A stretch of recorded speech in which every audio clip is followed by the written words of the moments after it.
Katika mwezi huu wa Ramadhani, lakini of course ukizingatia pia ni Kwaresma, limekuwa ni jambo kubwa sana kwa baadhi ya mastaa Bongo Flava. Namzungumzia Harmonize, lakini pia namtaja Alikiba kutoka Kings Music na Diamond Platnumz kutoka WCB na Wasafi Media.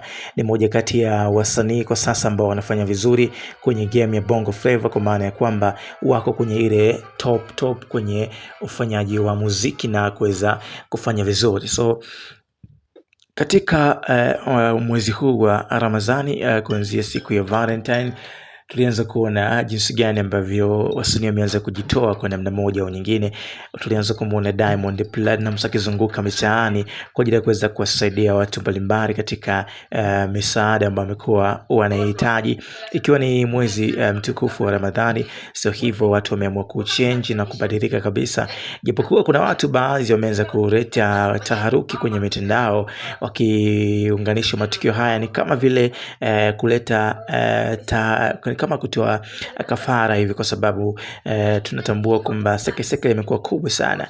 So Diamond amekuwa akitoa misaada hiyo kuanzia siku ya Valentine, lakini pia ameendelea mpaka mwezi wa Ramadhani kwa ajili ya kuhakikisha kwamba anakuwa karibu zaidi na jamii.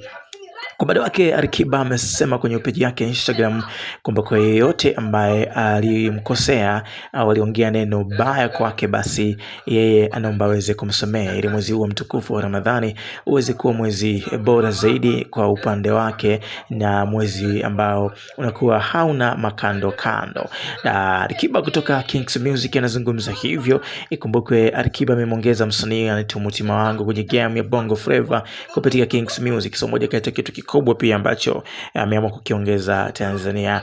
So ukiangalia kwenye mwezi huu mtukufu wa Ramadhani, wasanii wameamua kuwa karibu zaidi na jamii yao. So tukianguka kwa Harmonize, Konde Boy licha ya kuwa na mahusiano na Kajala, moja kati ya wanawake ambao yamekuwa akiwakubali kila siku, so imekuwa moja kati ya issue kubwa sana ambayo ikitrend kwenye mitandao ya kijamii, na maswali mengi watu wanajiuliza, mbona kama Konde Boy mwezi huu ameamua kukaa kimya, huko wasanii wengine wakijitoa kwa hapa na pale. Tumemwona Nandy akijitoa kwa Dogo ambaye alikuwa anauza mayai na kuweza kumpangia geto lake na kuweza kumpa mtaji ili kuweza kujishikisha kwenye life lake, lakini pia tumeweza kuona pia listi tofauti wakifanya hivyo kupitia mitandao ya kijamii. So kipi kwa Harmonize, yeye mbona kimya sana? Kwenye page yake Instagram amesema kwamba mwezi huu atakuwa busy sana na hatakuwa na hagi wala kukumbatiana na mpenzi wake Kajala, kwa sababu ni mwezi mtukufu wa Ramadhani. Kwa hiyo no hugging,